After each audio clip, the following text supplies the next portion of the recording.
You know, it's funny. We talk about near-death experiences, and it's like this weird mix of fascination, right? Like we're drawn to it, but it's also kind of creepy. Definitely. And it's wild, the range of these experiences. Like some, you're like, okay, maybe science can kind of explain that. But then others, it's like, whoa, what just happened? Which is what we're diving into today, by the way. You guys asked for a deep dive on near-death experiences, so buckle up. It's going to be a wild ride.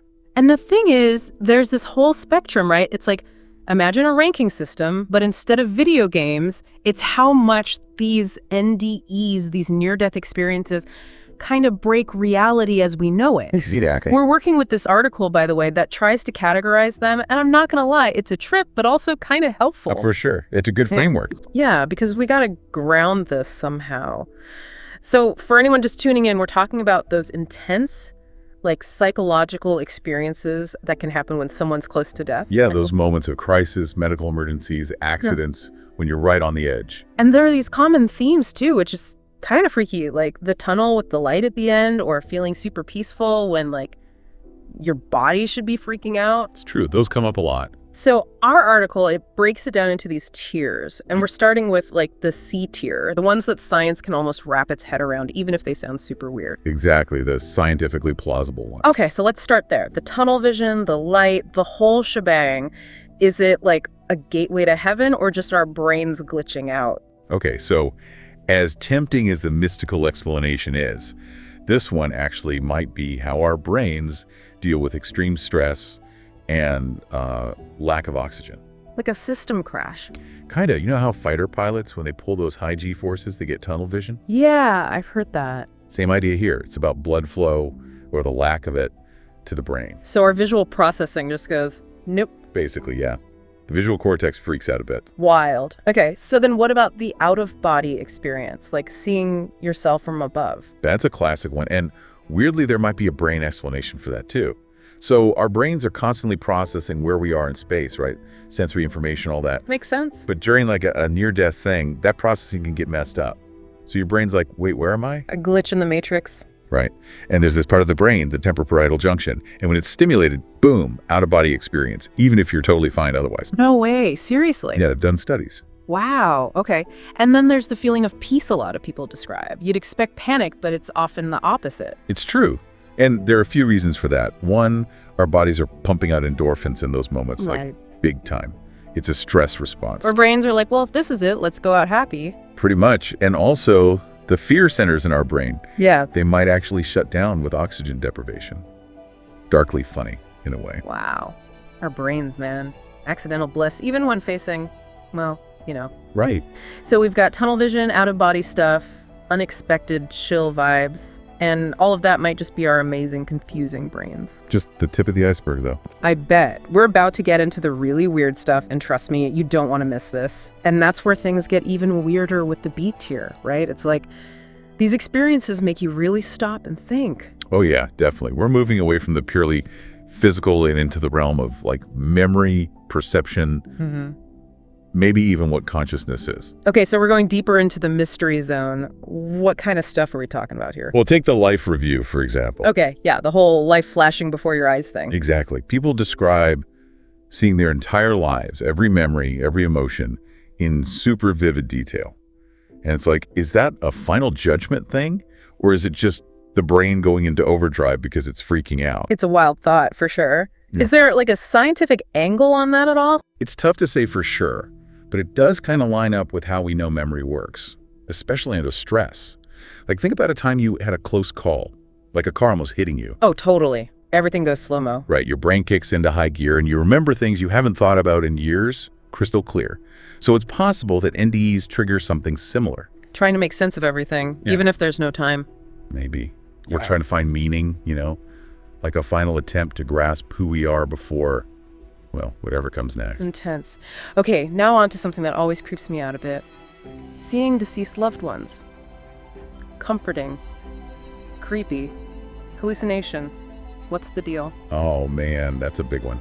And it's understandable why it's so common in NDEs. Yeah. Our deepest hopes and fears all rolled into one. Part of it could be our subconscious trying to comfort us. Like, facing the unknown is scary, so our brain goes, here's someone familiar, someone you love. Oh, our brain's giving us a hug at the end. In a way, yeah. But we also got to consider our culture. right? Our beliefs about the afterlife. If you grew up believing certain things, it makes sense that those beliefs would pop up during an NDE. So our brains tailor the experience to what we expect, even if it's not real. It's possible. Or maybe it's a bit of both. Some researchers think the brain might create a soft landing, a way to ease us through trauma, whether we're dying or coming back. Wow. A final act of kindness from up here. Right. Okay, before we move on, I got to ask about another big one. Those peaceful, beautiful places people describe, gardens, meadows, all that. Is that heaven or just our brains getting creative? It's interesting, right? Because the details are different, but the vibe is always the same.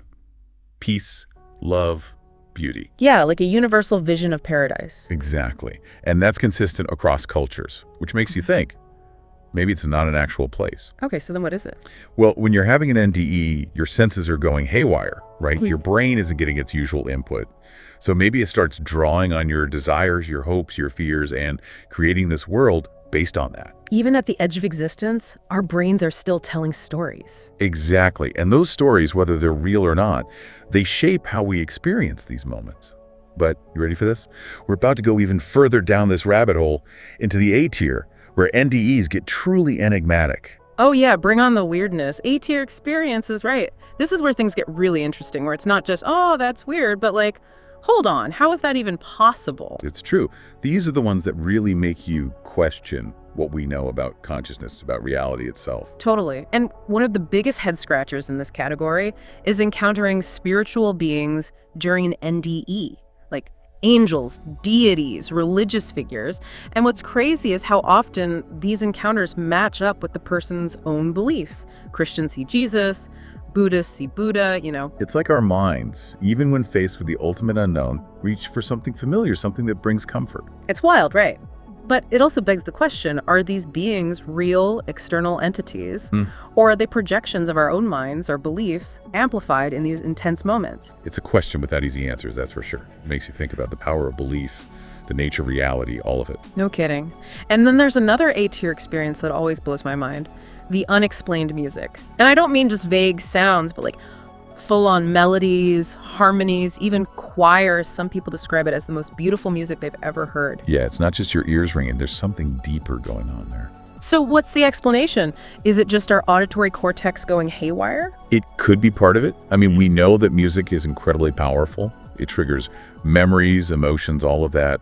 So imagine that amplified during an NDE. Some researchers think it might be linked to temporal lobe seizures, which can sometimes cause musical hallucinations. Interesting. But that doesn't quite explain the emotional impact, does it? Like, people describe feeling this profound sense of peace, of joy, when they hear this music. Exactly. It's like they're tapping into something universal, something beyond our everyday understanding. And that's what makes it so fascinating. Absolutely. Okay, last but not least in the A tier, we have time distortion. That whole time slows down during life or death situations thing. It's a classic for a reason. And it turns out our perception of time is way more fluid than we realize. Really? So it's not just a movie trope? Nope, not at all. Think about it. Time flies when you're having fun, right? Yeah. But it drags on when you're bored or anxious. Our brains track time based on how much information we're processing, how intense the experience is.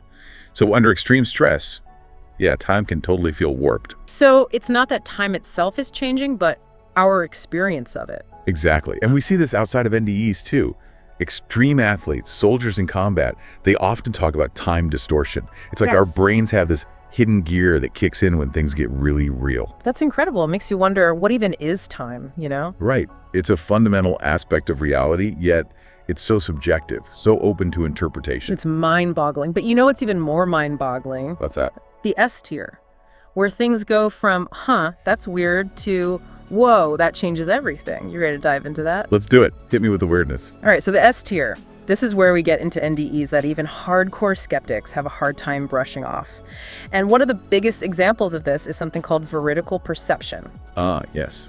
Where people accurately perceive and remember details they shouldn't have access to. Exactly. And we're not talking about vague feelings here, but specific verifiable information, like conversations happening in other rooms, details about medical procedures they weren't conscious for, stuff they couldn't have known through normal means. And what makes it even more compelling is that these accounts are often corroborated by medical professionals who, let's face it, tend to be a pretty skeptical bunch.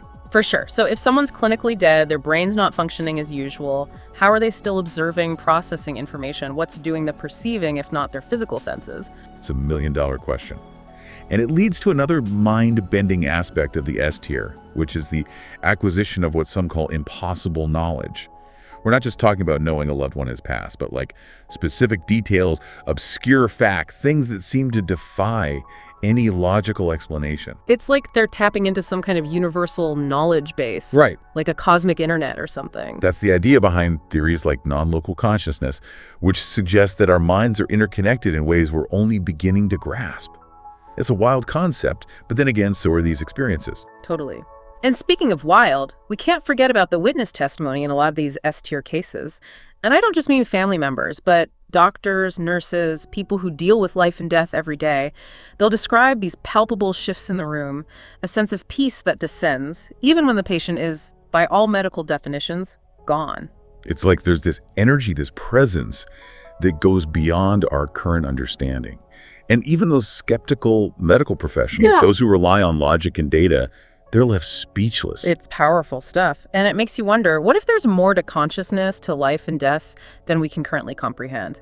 What if these NDEs are offering us a glimpse into a reality that's bigger, stranger, and more interconnected than we ever imagined? What if they are? Exactly. We've journeyed from the scientifically plausible to the utterly mind-blowing today, and honestly, I think the most important takeaway is that we're just scratching the surface. There's so much we don't know about consciousness, about the universe, about what happens when we die.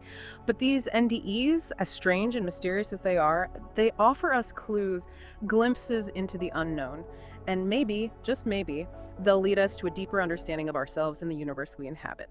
So if you're intrigued by what we've discussed today, and I have a feeling you are, check out the show notes for a link to the article we referenced. And until next time, keep asking questions, keep exploring, and keep an open mind, because the most incredible discoveries often lie just beyond the boundaries of what we think we know.